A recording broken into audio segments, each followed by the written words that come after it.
আজকে দুঃখ হয় যখন দেখি যে কোনো বিষয়ে মানুষ রাস্তায় নামে পড়ে রাস্তাঘাট বন্ধ করে দেয়, এই যে কোনো একটা ঘটনা নেই। এটা কিন্তু আপনার দায়িত্বশীলতার কাজ নয়। ধৈর্য ধরেন। একটা ফ্যাসিস্টকে সরানো হয়েছে, সরকার আসছে, আমরা এই সরকারের সব বিষয়ে সমর্থন করি না, তাকে আমরা কিন্তু ব্যর্থ হতে দিতে চাই না। আমরা চাই যে এই সরকারই যেন অবশ্যই এই নির্বাচনটাকে সম্পন্ন করতে পারে, তাকে আমরা ব্যর্থ হতে দিতে চাই না, সহযোগিতা করতে চাই। প্রথম থেকে সে বলেছি সহযোগিতা করেছি। আজকে সংস্কারের যতগুলো প্রস্তাব এসেছে সব প্রস্তাবগুলো আমরা দেখছি এবং আমরা তাদের সঙ্গে সেগুলি আলোচনা করছি। একই সঙ্গে সবাইকে মনে রাখতে হবে যে আমাদের এই সুযোগ যা আমরা পেয়েছি এটাকে যেন আমরা হেলাই না হারাই। আমাদের শত্রুরা বিভিন্ন রকম টোপ ফেলছে, টোপ ট্র্যাপ করছে, যেন আমরা উত্তেজিত হয়ে যাই, প্রবোধ হয়ে যাই, ওই যে আইন শৃঙ্খলা আমরা নষ্ট করি, নিজের হাতে সব তুলে নেই। আমরা যেন নিজের হাতে আইন শৃঙ্খলা তুলে না নেই, আমরা যেন সহযোগিতা করে দেশকে যেন আমরা নির্বাচনের দিকে নিয়ে যেতে পারি, নির্বাচনের মাধ্যমে জনগণের প্রতিনিধি যেন নির্বাচন করতে পারি, সেই দিকে সবাই এগিয়ে যেতে পারি। এই হাসিনার সরকার, ফ্যাসিস্ট আওয়ামী লীগ সরকার অত্যন্ত সুপরিকল্পিতভাবে এই দেশ থেকে রাজনীতিকে চিরতর নির্বাচিত করবার জন্য ওই একটা মাত্র দল, তার দল থাকবে আর কোন দল থাকবে না, এইভাবে সে পরিকল্পনা করে এগিয়ে যাচ্ছিল। বন্ধুগণ, করতে গিয়ে কি করেছে? রাষ্ট্রের সমস্ত ব্যবস্থাটাকে ধ্বংস করেছে। সব যে সমস্ত ইনস্টিটিউশন অর্থাৎ আপনার প্রতিষ্ঠানগুলো আছে, এই প্রতিষ্ঠানগুলো ধ্বংস করেছে। সবচেয়ে আগে ধ্বংস করেছে নির্বাচন ব্যবস্থা। ভোট দিতে যেতে পারবেন না, ভোট যেতেই দিতে যাবে না, তাই না? যাও 14 সালে ভোট হয় নাই, কোনো ভোটই হয় নাই। 2014 সালে 154 জনকে বিনা প্রতিদ্বন্দ্বিতায় নির্বাচিত ঘোষণা দিয়ে সরকার গঠন করছে, আর ভোট কেন্দ্রগুলোতে কুত্তা গুলাগুলি করছে, ঠিক না? শফিউল আলম প্রধান তখন বলছিলেন, ওটা নাম দিয়েছিলেন কুত্তা মার্কা নির্বাচন। আপনাদের হ্যাঁ, ওইটাই কথাই বলেছিলেন।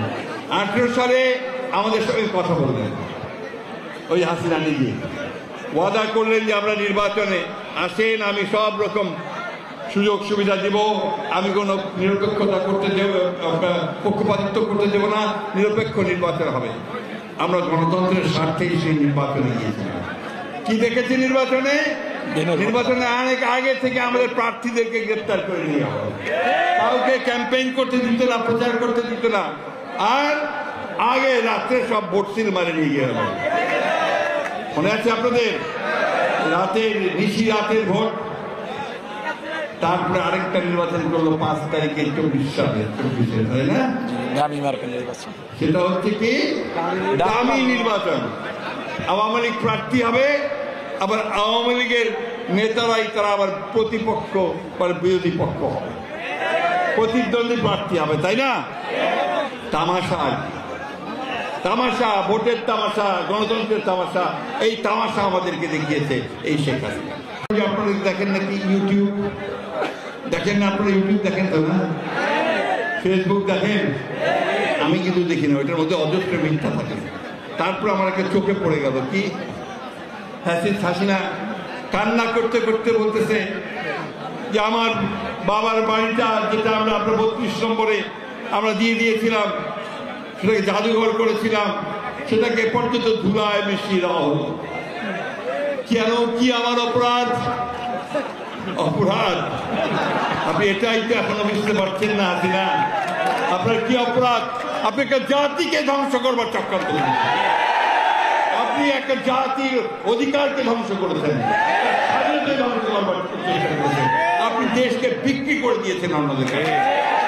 আমার ধর্মকে ধ্বংস করার চেষ্টা করেছেন, আমার কৃষ্টিকে ধ্বংস করবার চেষ্টা করেছেন, আমার ইতিহাসকে বিকৃত করেছেন, সব কিছু ধ্বংস করে দিয়েছেন আপনি এখনো বুঝতে পারেন না যে আপনার কি অপরাধ।